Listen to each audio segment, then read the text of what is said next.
Welcome to Fellow Talk. This is a Field Notes episode where we'll talk to industry experts and get that pulse check. Today we'll be speaking with Steve Hughes, a leader in the CTRM space, to get his views on the industry now from the perspective of someone who's been right at the heart of it for years. For the chronically curious, this is Fellow Talk.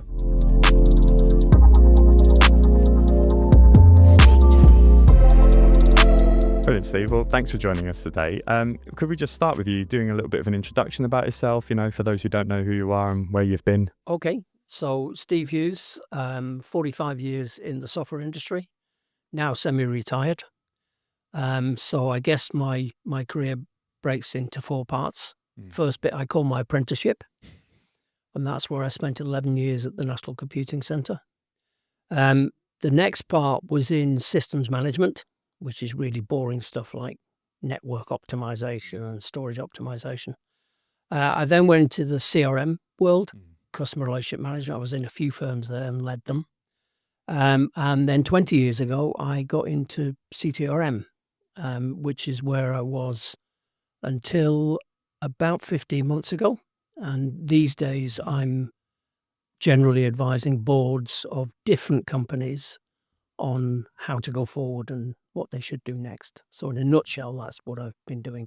Oh, I guess the other thing on the side is, as you guys both know, I own a record label and a recording studio, so I feel very at home here. Yeah, brilliant. I was going to say, very, very jealous of Steve's setup, having seen it on video calls a few times as a musician myself.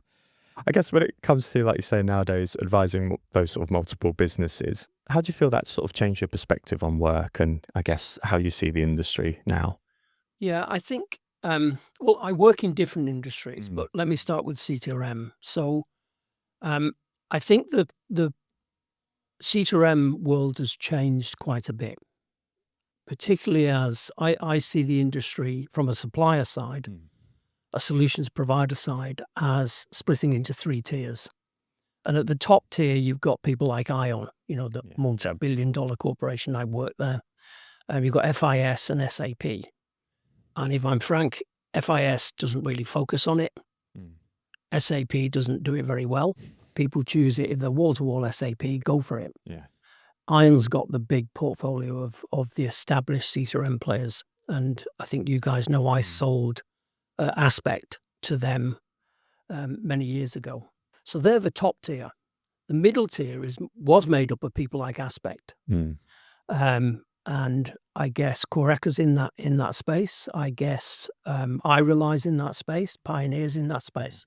And they're characterized by being, they've been around for a while. They are cash flow positive. They're not worried about debt and all those things, so they can get on with their business. So that's kind of tier 2. Tier 3 is a collection of over 100 firms that are basically new startups trying to climb the greasy pole. So maybe not yet as profitable as they could be. Maybe small in size, some of them sub-$1 million dollars. I'll speak dollars all the time because I don't know what pounds are. They might be $1, $2, $3 million, and they're desperately trying to get a foothold. And I think they are if you will, the threat for the future because of the newer technologies they've used. So that's quite an interesting dynamic. And I think if you go back to the top of that list, the real gorilla is ION. And they have Triple Point, OpenLink, Allegro, and Aspect. And I sold them Aspect. And eventually, when we went on and bought OpenLink and Allegro, I became their chief commercial officer, running all of that plus treasury. What the industry knows, and I'm not letting out any secrets, is ION's really making its money from the existing user base. It's milking the cow. Now, eventually that is assailable. And I think some of those tier 2 players have got the ambition and position to be able to start to attempt that. So that will really change that dynamic. But then again, you've got the third tier, and I think what will happen there with those hundreds of companies is a lot of them will get acquired and accreted into tier 2 companies in particular, but they haven't got the full range. But by acquisition, you can end up with the full range and really hit ION and others head on in terms of their scope and what they can do. Yeah, which is, to be fair, probably a bit of a commonality across a lot of technology companies these days. I think it's well known that a lot of the big sevens purchases are pretty much because they can't be bothered to do the R&D themselves. It's much easier just to buy someone that's doing it well and, add it to the portfolio. Well, particularly if those new companies are using the tech that you didn't use and couldn't use, it didn't exist, and the cost of re-engineering to pick up those new technologies, it's normally cost prohibitive. Yeah. Not if a company's privately held and debt-free and has got some leeway, they'd probably go for it. But if you take the larger companies, they look at the cost of re-engineering and they've got private equity or big investors behind them. They won't agree to make that change, if you will. So over time, it erodes it, but they make a very good living until it does get eroded. So Yeah.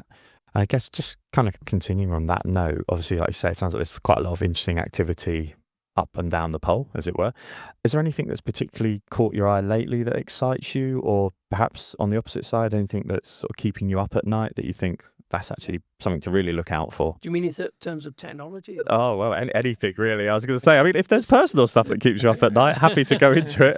But no, the only thing that keeps me awake at night is I write stories for my grandchildren. I record them in the studio with lots of sound effects and music. And if I get an idea in the head, I can't sleep. But that's an aside. In terms of the industry, though, I won't name any particular company, but there are some that are definitely set up to take advantage of the opportunity. And I think quite a few of them will start to acquire those smaller upstarts, if you will, with the newer tech. I think what changes everything, not just in commodity trading and risk management, but virtually every part of life, your life and mine, is obviously AI. Yeah. And there is a lot of hype about AI. There is a lot of misunderstanding. And I think people who get a negative view of AI have misused it or not understood it properly. And I see lots of examples of that in my own life, talking to people in different industries, in manufacturing, software, music industry, etc. They've tried to use a piece of AI, they don't understand it properly, and they're misusing it. Yeah. If it's understood properly and used properly, it gives a fantastic advantage. And I know right now everybody's worried about, will my job be around and your job be around downstream? But it's not my quote. I forget who said it originally. But if you take the world of software, AI will not put programmers out of a job. Programmers using AI will put programmers out of a job. I encourage everybody, whatever industry you're in, to embrace it. The other thing you hear is, well, they'll never replace a plumber or an electrician or whatever. That's absolutely untrue. It's not on our doorstep right now, but it's very much coming. As robotics gets more and more advanced, and you've probably seen the stuff coming out of China. Yeah. You combine that with AI, not only will it replace an electrician, but it will have 100% accuracy. It will be able to do its own testing, whereas you have to get a separate electrician to test your work, which is a good thing. But there's almost no job that isn't a threat, if you will. So I think humans have to learn, what do we do next as humans? But just as, I've been through a lot of change in the computer industry, and almost every year, everybody's going to be out of a job because of computers. Well, we're all still in a job, but we're doing different things to what we used to. So I think that's going to be the biggest impact. And I don't think a lot of CTRM companies are embracing it fully and really understanding it. I saw a great thing in LinkedIn. It was like a sketch thing. Yeah. And it said, "Who are we?" And it came back, CEOs. What do we want? AI. What are we going to do with it? No idea. It sounds It is pretty true. Yeah, I think there's definitely a lot of that every space, and our industry massively affected by it, like good and bad. I think for us, it's been a net positive in terms of we're excited by it, but we're also we're not that old, but we're also old enough to realize when we went from Quark to InDesign, and everyone's been able to buy Adobe and Photoshop for years, and like designers are still in jobs. It's definitely a threat, but as you say, I think it's a threat to people that don't want to embrace what they can do with it. And even speaking to the clients that we have, we know that there's still a value for that kind of human level. I think it just changes expectations in terms of speed and delivery. But for us, I think, speaking truthfully, we're a smaller company, so for us, it is an advantage. And I think, as you say, up and down the sort of pole of size, that's something everyone needs to consider. Is sort of, the bigger they are, the harder it is to implement something like AI. But the smaller you are, the kind of messier that you implement it, which is kind of good. But you're more flexible. You can do it quick. Yeah, test it.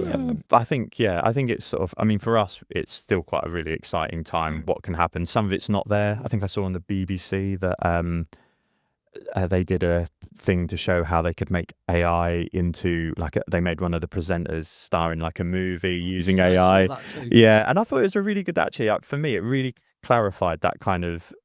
I'm glad, because I think the common narrative is that, we get asked it by everyone that's maybe not in industry is, oh, aren't you worried AI is going to take your job? And you're like, well, no, not really. The fastest adopters of AI in my industry is my industry. And that.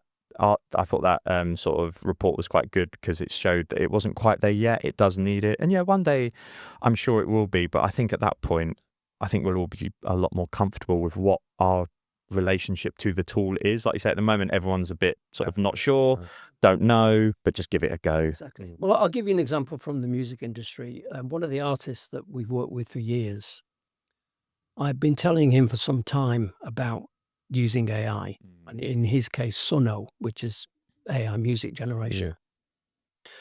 And he's ignored it because I'm this old man that, record company. Well, what the hell do I know about music?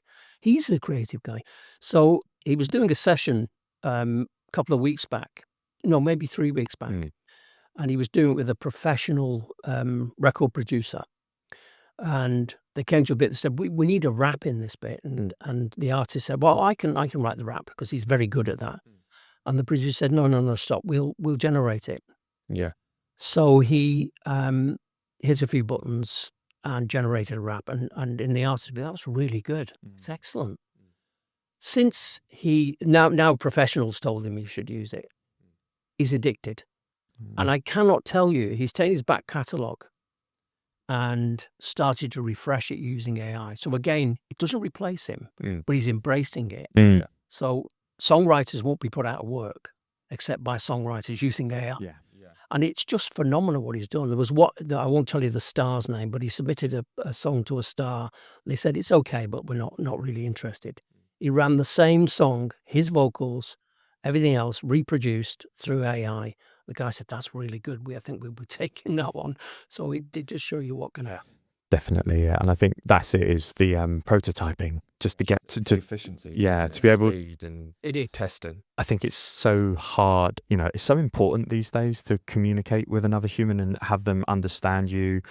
But it is also increasingly harder. So I do think AI allows that kind of, just give me a second and let me actually show you. And people are like, that makes a lot more sense. I think that's been the big game changer for us. Just the amount of things we've been able to just knock up really quickly, communicates what we're getting at without it being taken as, that's the hard truth of it. And I think to a degree, the disposableness of AI at the moment is working in its favor, because, it's not like, I'll give our designers a day, they'll come up with a prototype, and then that's like a lot of investment. You're like, I was done in 5 minutes. So in a way, equally, clients aren't super attached to it, because it doesn't feel like a final thing. It feels like a sketch. It feels like something quick that was knocked up. Right. If you can produce 5 variants on a theme for creative work and show each of the clients, see where they're leaning, the time and money that saves for them and for you is astonishing. So anyway, I think it's still got a long way to go.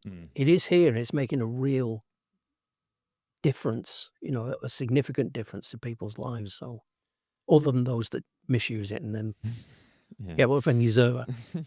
Well, when you were talking about like how you started your career, Steve, and like you said it was like in 4 parts, like what originally kind of drew you to those industries as a whole? Right, that's a funny one. So I'm a biologist academically, and I majored in biochemistry and ecology, and I always loved ecology, still do. Yeah.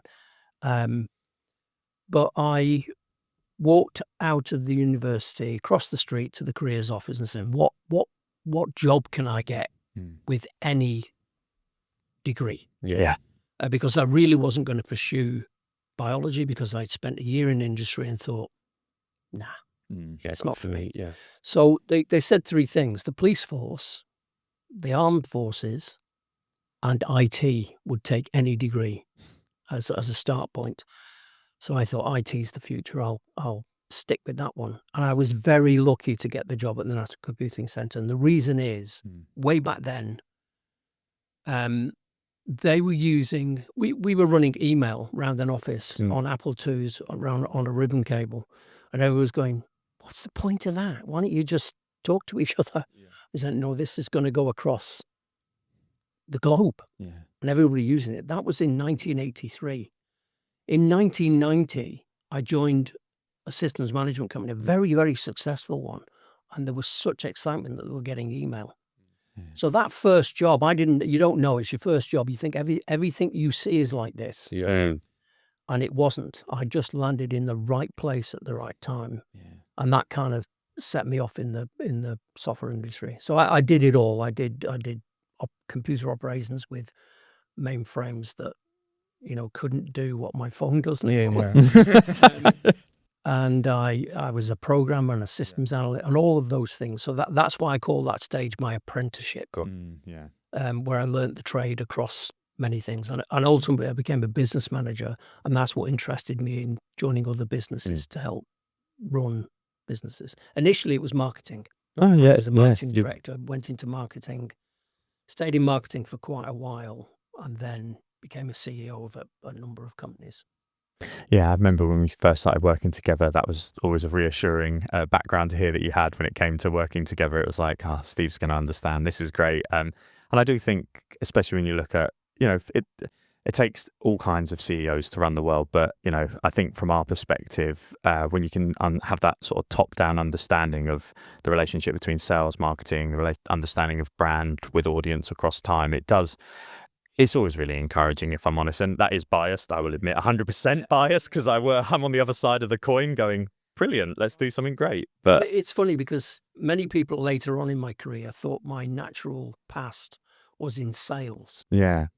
And, I'm not a pushy salesman. I just like talking to people. Yeah. And I like listening to people. And that's the core of any successful salesperson. So most people think I was a salesperson at heart, and that was my passion. My passion's actually marketing. I think marketing kind of does. That's where it starts for me. Definitely. 100%. For me, it was when you said, like, you like talking, you like listening. That was the big quote that when I was younger that really got me to think about sales differently, where people are like, sales is just listening to someone to see if you can genuinely help them. And then if you can, telling them how you can help them, or telling them someone else that can help them. True. I think too many people have, what's his name? Gil from The Simpsons, the car salesman guy that's like desperate for his last sale or so. And everyone, The number of times I've said to up and coming salespeople, you've got 2 ears and 1 mouth. You should use them in that proportion. Yeah, 100%. I guess as well, just sort of, you touched on it slightly with previously what we were saying, but when it comes to the sort of CTRM industry at the moment, obviously the current landscape is quite different. What do you think of the sort of, other than obviously AI, which is probably the gleaming one, but how does it differ to sort of 5 or 10 years ago? If I take 5 years ago, that's roughly when I sold Aspect to Ion. And we then went on and bought OpenLink and Allegro. We already had Triple Point. Now they were forget Aspect. Most people at the time thought Aspect was a huge competitor with OpenLink. It was actually, OpenLink was 30 times bigger than Aspect. But marketing and branding, that's it. Perception. It's perception. So, but if you look at them gathering all those things together, it was a very clever thing to do. That kind of stalled development because they had it all. They had the whole pack of cards. So that, in a sense, made it more difficult for those tier 2 companies I mentioned to kind of, well, what do we do next? How are we going to compete with that? You know, if somebody's looking for a CTRM system, the company number one on the list is Ion. How do we compete? So I think that move of Ion acquiring those companies over a very short space of time actually froze the development of the market. The only thing that changed was the number of new entrants in tier 3. There were lots and lots more coming along. And you would sit there and think, well, we don't need to worry about them. And then you discover more about their tech and what they're using through competing with them. Yeah. And you think, that's pretty impressive. I wish we could start that again. So, and the other thing is, in honor of Aspect was in the cloud, completely multi-tenanted, and it had an in-memory database. So when you do that, it means when you update the system, it updates globally once. No IT effort needed. An in-memory database means when you hit the risk button, you get the answer now. If you take, and I will mention them, Chevron at the time were using other tech, not Aspect. They would hit the risk button at the end of day. It would take 6 hours to do the run. If it failed, it wasn't enough time before trading started. So it was always the case that most of the world for trading was looking through the rear view mirror, maybe a day or two back. Aspect users were looking through the front of the cockpit. Now, that philosophy, particularly the multi-tenanted app, is now almost universal across tier 3. The ones in tier 2, if they didn't build it that way, it's very difficult to re-engineer. In fact, I can't think of a precedent where somebody has gone, we're going to re-engineer our old tech, batch technology, and we're going to make it real time, and we're going to make it multi-tenanted. They find it almost impossible. It is possible, but it's very difficult to do. And what do you think that is that makes it so difficult for them? I think it's because those technologies are so different, and they differ in time, probably by decades. So that's why Aspect invented this in 2020. So it was way ahead of the market. In fact, we spent 10 years explaining to people what cloud and multi-tenant is. The sunk cost on developing what you've developed already, and think we're going to do that again with a blank sheet of paper. It's cost prohibitive. Now, again, there are ways that you can partly get there, and I think it's I won't bore you with the detail of it, but not only is it good for firms that have got old tech, but it's good for firms that are acquiring, because the problem is when you acquire another company, you can bet your life there are differences, sometimes gross differences in the underlying technology. How do you mask that? And there are ways to do that. But again, we don't want to delve into deep technology. I was going to Besides say that, I'd get lost. No, well, likewise. I was going to say, I think Paul and I will have an interest in it, but it'll be 100% us believing you. I'll be going, well, Steve sounds like he knows what he's saying there, and I can only agree. I have no idea what he's saying. Well, but there are ways to do it. Yeah, I think that's it. And obviously you've touched upon that sort of rear to front view kind of thinking, but is there anything else you think that's sort of the difference of how trading organizations are looking at risk, data, and technology these days? Yeah, I think because of the processing power, and the ever increasing cheapness of storage, people can take massive data sets and they can process them incredibly quickly. That makes a real difference to the accuracy and the speed of your decisions. So that's for sure. The other thing I would say is, and I am going to just touch on AI again. Many companies years ago went through algorithmic trading. All you traders, every one of you, are out of a job because I've got an algorithm that will buy and sell and make me money. And it never really worked. However, we've now got AI with us.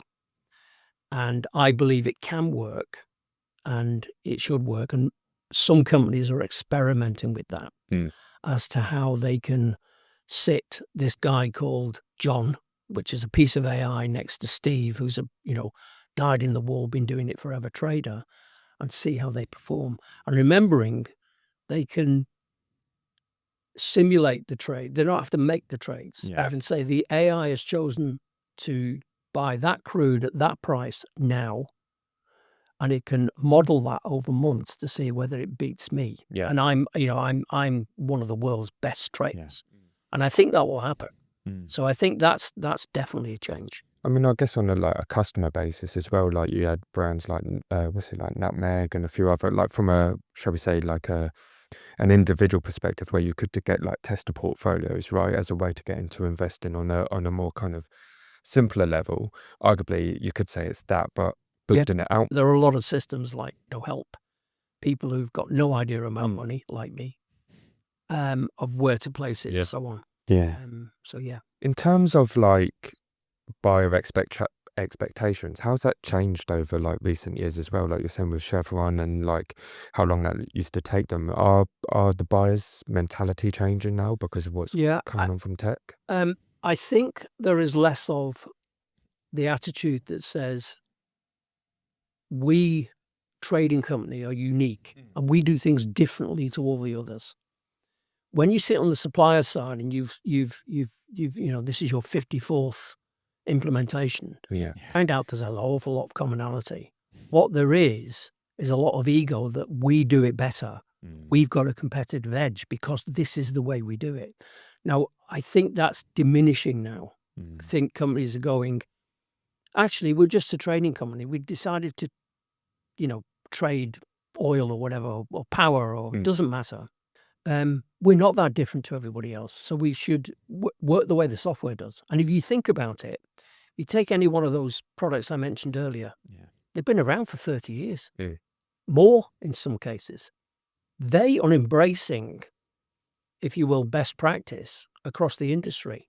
And I think now the industry is embracing the fact that that's there and they don't have to be doing, if I'm a bus driver and I drive the number 10 bus, it's no different to driving the number 12 bus. Yes. Okay, it might be a different model and so on. It's no different. But I think that attitude's diminished. Yeah. Which is good for everybody, I think. Yeah, because it's quite interesting, like you say, there's maybe a question around what if it gets too optimized? Where's the room? Where's the room for? I don't know. Like, do we get to a point where it's all too AI'd and sort of perfect that is just the model, and there's an element of what is the game then that we're playing? Not game as in gambling, but game as in professionals adding value and trying to. Well, look, like I said earlier, if you are in a manual job, you're protected for a while. Yeah. The rest of us who are not in a manual job will come first. Yeah. And I think I know enough about the running of a trading company, including logistics and finance and all the rest of it, to know that there will come a time when none of those people are needed, except the person that actually drives the crane that lifts the pump into, and that will be replaced downstream because it's a physical job, but it will be. So I don't think there's anything there that can't be replicated by AI. When you're talking about, so does everybody in the world run the same way? The answer is no, because part of AI is, how do I do it differently today than I did yesterday? And now it's, how do I improve? And they improve because of the large data sets they got and the track record they've got. And they can, improve day on day. Now that isn't true for things like ChatGPT because it has no memory. Yeah. Fortunately. And I'm constantly asked by people who don't understand it properly, misuse it, and have terrible trouble. And you almost like you should have just opened Word and written it because you're not using it properly anyway. I think but that's it, isn't it? I think it's interesting people's perception that you just would plug in and play, and then it would just be on autopilot. But the way it works isn't like that. And in fact, actually, the value in it is the kind of speed it can process that data set that you do feed it on. So if you're continuously giving it data and information day in, day out, actually it is every day it's better at trying something new rather than getting better at doing the same thing because you want to compound on that knowledge base. But as you say, I think was it consumer and professional perception of the AI technology? Like I was similar to you. We talk about like ChatGPT is great. Like, you know, it's really helped with my Christmas quiz. My wife is now going to hear that, but but things like that. It is a large language model that ultimately it's helping you have a better conversation. If you've trained it in the right way and you've given it all the knowledge and you're helping it sift through information that you've given it, but that is then the value that you're doing, is you are the knowledge-based curator. That's where that value comes in. So as you say, when it has its own stored memory, it's about how you utilize that database from the day to day, because you're like, well, it's just going to be better. Why not run it again? See what happens. You know, a lot has changed since yesterday. If you take, I'm gonna pick music again. You take Suno, for example, the music generation app. You choose what model you want to use, what AI model you use in it, and they're ever growing and they're ever changing. So that means the stuff it can produce is phenomenal. I have to say, if you take the AI and take a real artist, right now AI can't do what the combination does, and I think that's why we all need to embrace it now. Enjoy it while you can. We have a part to play. So, the robots haven't quite come for us yet. They're I won't be here when that happens. You guys will. We'll be living in the Terminator landscape, right. but it's all right. We'll be in the sort of lazier years of our thing, so we won't be fighting the rebellion. We're probably in the Matrix. We're plugged in. Like, well, it's better than out there, so why not? We've talked like a lot about like things that are like generally better through AI and things like that. But is there anything that's like within CTRM that like just stubbornly won't change, or things that you feel will struggle to adopt with this kind of new way of thinking, maybe? Not really. I mean, I think if you go through a typical trading floor, there are some very, very experienced traders and there are some very young ones. They just kind of come into it all. And, you know, it's probably universally true. The older, more experienced ones find it more difficult. Because they won't believe that thing do what they do. And that's the difference between people who embrace it and go, I believe it could. Maybe I should work with it. They've got an advantage. So traders who use AI will put traders out of business. So I definitely think there's a reluctance there. With the new people coming into the industry, they are, one, they're taught by the elders, but secondly, they come in with no fear of AI and other tech, and therefore they're already embracing it. And longer term, that will give them an advantage. Yeah, I think that's always the way, isn't it? Just the comfortableness with the technology. You know, as sort of millennials, we've grown up with a lot of UI interfaces that I know I'll talk to my parents and just be like, oh, it's that button. Why don't you know where to look for it? And you're like, yeah, because I've grown up knowing to look in that corner for that symbol. They haven't. They used to write it down. And there's like, I think that's, like you say, the kind of almost like your own background database with this kind of technology you do take for granted, where you're just like, oh, I just clicked there because instinctively I know that that's where my answer normally lies. And I think that kind of idea of where does the answer lie, I mean, that's always been the value of intelligent. When someone says what is truly intelligent, it's knowing where to find the answer, not always knowing the answer. Experience gives you that. So I had an example only this week. My sister-in-law is applying for a commercial mortgage, and she needed to supply her bank statements to show she had the money. And she'd rung the bank. She'd been on 2 sessions with the bank for 40 minutes, could not get this to download a statement. So she rang me up, panicking because I had to be in by 1 o'clock. Eventually got her to calm down, and I got her to show me my screen. And what she was pressing was the download button on the browser, not in the banking app. So she was getting HTML pages out and no PDF bank statements. Anyway, solved it. So, you know, it's that misunderstanding. But as soon as I saw it, I went, oh, right, I know exactly what's wrong. But both buttons safe, don't they? Yeah, and I think that's it, isn't it? It's that sort of, the more we get with these technologies, those artifacts of communication between you and the interface, how they evolve. We obviously, I don't know if you've seen it, I really hate it, the new like iPhone OS, like the new UI on that. Yeah, like the skeuomorphic design, Apple really famous for that, and how that has tended to stick around, like the floppy disks being saved when most people wouldn't even know how to save on a floppy disk. And But you make some crazy decisions. I've got, it's only in the studio. I'm wall-to-wall Apple. Yeah. Got 13 devices. Yeah. The one in the studio that runs mail, it decides which email its address is going to send this new message from. Yeah, crazy. And I've got 9 email addresses. So I often get emails from people going, oh, I ignored it because it was from, Positive Energy. Yeah. They're probably selling me something. Yeah. Now you have to think, Apple went through a decision with a designer who said, well, this is what we're going to do because we're clever. But the number of times it picks the wrong one, you wonder how the hell did that get in there? Yeah. And that's, so going back to Apple, I love them to bits, but I think that's it, isn't it? Like, sort of, the larger the organization gets, the more in isolation those decisions happen. But then the ramifications, it's not really until it gets out into the field that it actually becomes. I think that's probably a very good segue into probably my next question, is like how you sort of feel this, like why has the industry evolved the way it has? Obviously, we're talking about very current and recent sort of changes, but as you say, there is some hesitation for adoption and that, but why do you think it has evolved the way it has when it comes to the CTRM industry? The CTRM industry is no different to any other industry, and certainly no other software industry. So it's developed and matured. Yeah. But eventually new entrants come along and show a new way of doing things. And if they get traction, that's when the threat comes. So I don't think the industry's evolved any differently to any other industry. It takes time. We've been, I forget, what was the first futures market? Tulips. Yes. Yeah. I think so. Yeah, futures market. So, that goes back over 100 years.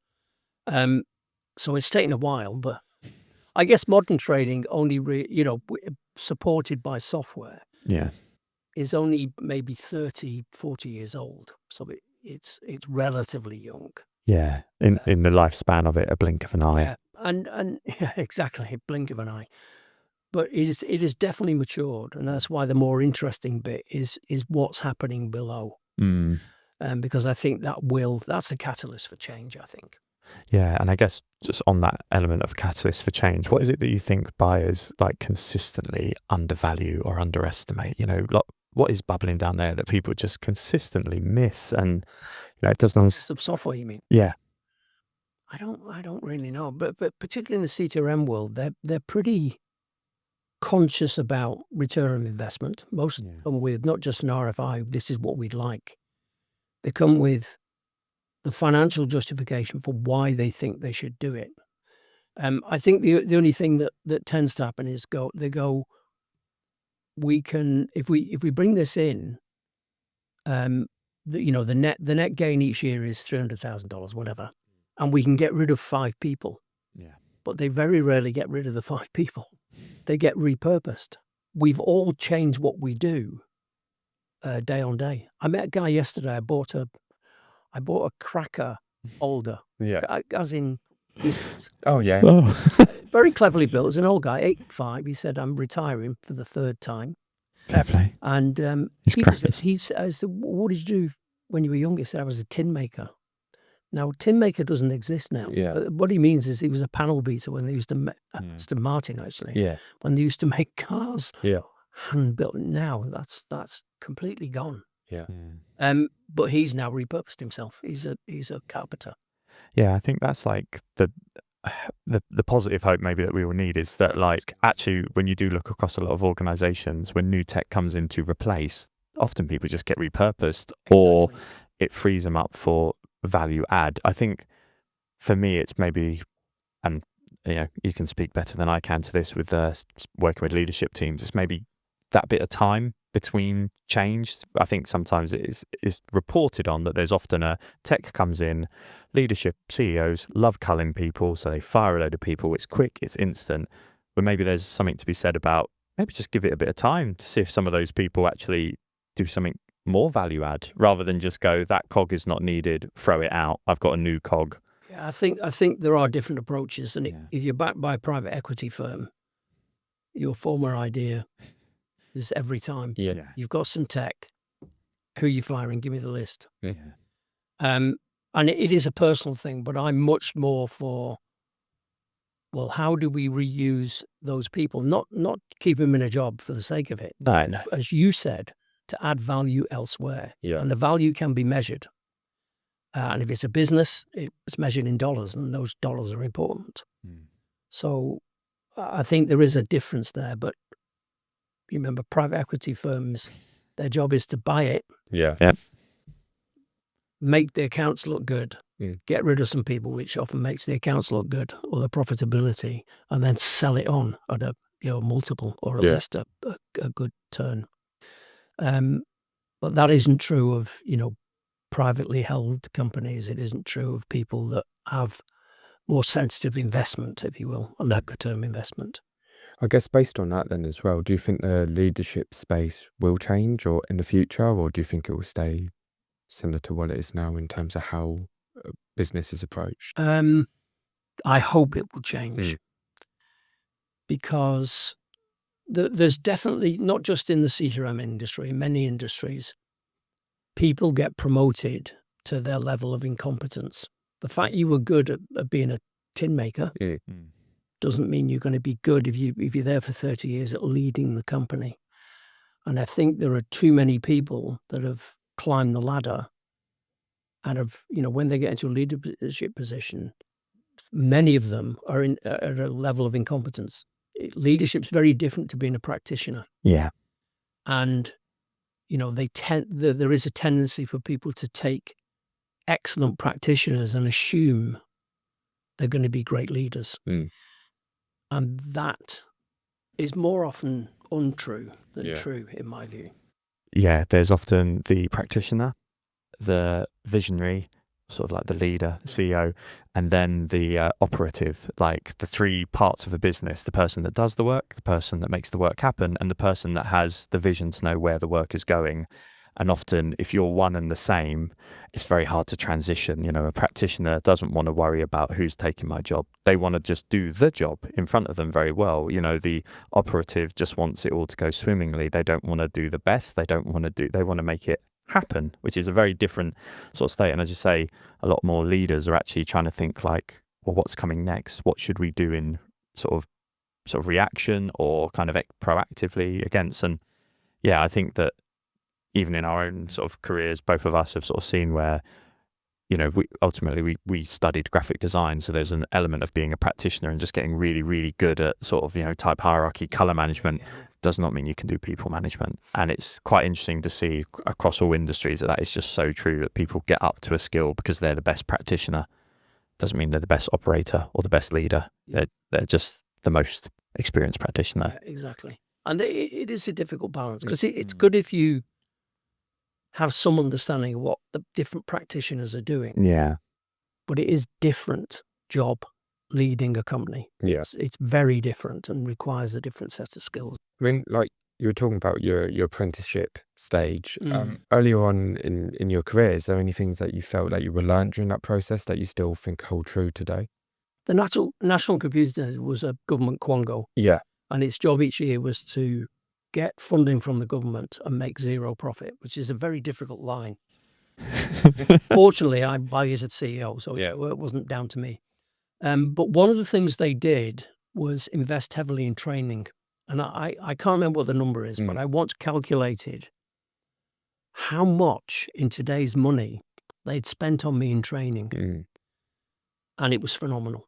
So I think many companies don't take enough notice of personal development, and they absolutely should. The second thing was the discipline I was taught as a young apprenticeship. So, in fact, let me show you how that echoes back. I was taught about being there on time, and I joke with people that we used to have a clock with a computer with everybody's salary in hidden. And if the meeting started 15 minutes late, we'd tell you how much that cost. It's dead time. Yeah. So it was very, very different, not just for time management, but other things. And I went on the time management course very early on. But that echoing back, I had lunch last week with an employee of Aspect. Mm. And I got to the restaurant with a couple of other colleagues from Aspect and messaged her and went, we're here. What time do you think you'll be here? She said, I'm here on time, every time. Yeah. That's something that came directly from my training in the late 70s, early 80s. Yeah. So, yeah, I think I had a, very, very lucky career in that sense. Yeah. I started in, and you only know that through hindsight. Yeah. I started in the perfect place. Mm. But I think those two things of discipline and personal development, huge on personal development. And that carried through in my leadership roles of making sure that people did have personal development plans, that people did have, they were assessed quarterly. So they would set goals with their manager. And that was not manager saying, here are your 4 goals. That was a negotiation. Yeah. And those 4 goals, if they were hit at the end of the quarter, you got your bonus. Yeah. Bonus was, worth a holiday. Yeah. And they did that. We did that every quarter. That's why I cannot stand annual appraisal schemes. Yeah. Takes why too long. wait a year to correct your direction? Mm-hmm. I mean, you should be doing it all the time anyway. But when it comes to formality, once a quarter is way better than any other. Absolutely. And those things come through again from my very fortunate start in life. Yeah, I think it's lovely to hear that. I know echoes, even for us, like some of our favourite lessons that we've learned are from our like internships, like right at the beginning. I think that's probably, not to always drag it back to AI, but one of the threats of technology nowadays is sort of the loss of some of those sort of softer skills that I'm not saying everyone's going to lose the soft skills because of AI, but it makes you actually realise those are actually the memories you bring forward, like the little moments from earlier on in your career that you're like, yeah, I still say that because so-and-so did that to me back in the day. For us, I was very fortunate. One of my first jobs was at a place that did lunch and learns, and it was because the founder really valued cooking. He loved it, so he used to just cook lunch for everyone, invite in a sort of someone from his network. You as the team got a free lunch, and the guest got a free bit of consulting from a team. And to this day, I still really value that sort of moment of kind of grace that he showed by being like, yeah, let's just do this. And like you say, that was, gosh, showing my age a little bit too much, but that's like going on over 15 years ago. And that still to this day is as fresh as yesterday, as walking down, getting the sandwich and going, best day, lunch and learn day. Yeah. I think obviously now you're in more of an advisory position. You've touched on that kind of personal development. Is there anything else that you're kind of like, I don't know, bashing leadership teams over the head with these days? Anything that you're like consistently promoting as value to the teams? Right. I think the one thing that grates on me most, and it's pretty consistent across all the companies I work with, is structured business planning. So what they talk about is budgeting. Yeah. Well, how much did we spend this year, and can we get a bit more for next year? Yeah. If we get a bit more for next year, we're going to have to produce profits that are, commensurate with that. And going back to what I said earlier, I think marketing's the real thing. So if you're doing that, and yet over here you've got a market that's 20 times the size of the one you're operating in, and you've got the tools, it's not a big step to go attack it. Yeah. What the hell are you doing? So companies that start with budgeting instead of strategic planning, that really winds me up, because you're actually constraining yourself. You're saying, hey, look, here's the straitjacket called the budget, and I'm going to put it on. We're not doing any yet. Yeah. Whereas if you step back and follow a structured, disciplined approach to market analysis, market sizing, what to attack, what products have we got, what's got to happen with the products, what are the sales targets going to be as a result of that? Do we need changes in personnel? Do we need new type of people? Do we need to retrain these sets of people? That is so lacking businesses. It frustrates the hell out of me. And again, it goes back to my apprenticeship. Very, very disciplined on planning and all of those things. But it's sadly missing. And I think it's partly because that's the way the practitioners grew up, and then they became the leaders. And it's really healthy for any leaders out there. It's really healthy to step back and think, what could we be doing in the next 3 years? And, you can say 3 to 5 years. You go any further than that in this world, it's pointless. Too much changes. But, just step back and look forward and take advantage of the opportunities that are out there, not constrained by last year's budget. And I think going back to Aspect in particular, that's one of the reasons they were, one, very successful, appeared to be very big when they weren't. And I won't tell you how much they paid, but I ended up to pay a lot of money for it. So, yeah, that's what I would say. Yeah, great bits of advice. Well, thanks, Steve, for joining. I'm just going to wrap up for today's talk. It's been lovely having you here. I could talk to you all day, to be honest, especially we haven't even gone into the music stuff, which I would have had to book you half the day to just chat music. But I guess just in your looking at what's going on right now, so we have talked a lot about AI, but is there anything else that you think is a bit of a clue as to what's coming next? Anything that you've noticed outside of that, or even if it is just AI as the main one, as a bit of a that's coming around the corner and that's a real sort of hot ticket to take away? I think I hinted at it earlier. I think it's the marriage of ultra advanced robotics and AI. And that, you called it Terminator. And I don't think it'll be that frightening. And I think there is a lot of, it's natural. There's a lot of fear around what if that happens. We can put controls in place that maybe help stop that. So I think that's the next big thing. But I don't think that will, as I said, I'm 70 next year. So I don't think I'll be around when that really has an impact. But you guys will be. So up to you. I did see the other day that a robotics cameraman run on AI is in the waiting. So like you say, the physical jobs are not safe. There's, camera operator robot with AI running it. Without the drones as well and many other things. Yeah. But I think even when you look at was it Pixar kind of predicted certain things, isn't it, with WALL-E and stuff like that? I mean, to be fair, it's that's the thing. It's what do we do as humans in that scenario when it gets to that point? Yeah. But interesting times. And is it Disney that's just really embraced, AI generated or at least AI enabled parts of their films? The other one is Paramount have just signed with Suno. So any of their artists that want to, I think it's Paramount, you can check now, sign with Suno to say any of our artists, they can, if you will, rent their voice. Get paid for it, but they can rent their voice. So if you want your song to sound, it's a song sung in a male voice and you want it to be Celine Dion. Yeah. You got a chance to do that. That's interesting. They're interested. Yeah, definitely. That's all the remixes that'll be coming out. All the imagine if so and so did this. Yeah. That'd be crazy. Oh, well, brilliant, Steve. Well, I think probably the final question, just leave on, is, I guess, what sort of nugget or piece of advice would you give to someone out there today? From obviously you've had a brilliant career, doing multiple different things. I guess from all you've learned, what would be the one nugget of sort of advice you'd give to someone? That's very easy for me because people ask this quite often. So this is attributed to Confucius, but I'm not sure it was he. But it says, find a job you love and you'll never work another day in your life. And I'm pleased to say after 45 years in industry, I probably worked about 3 months.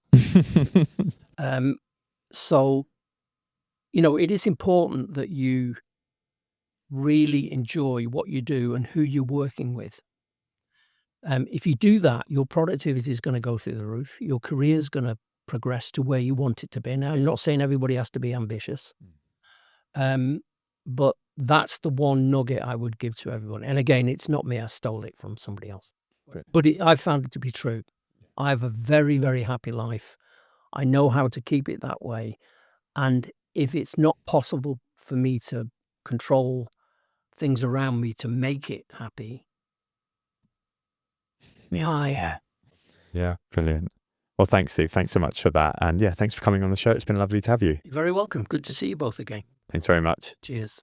Speak to me.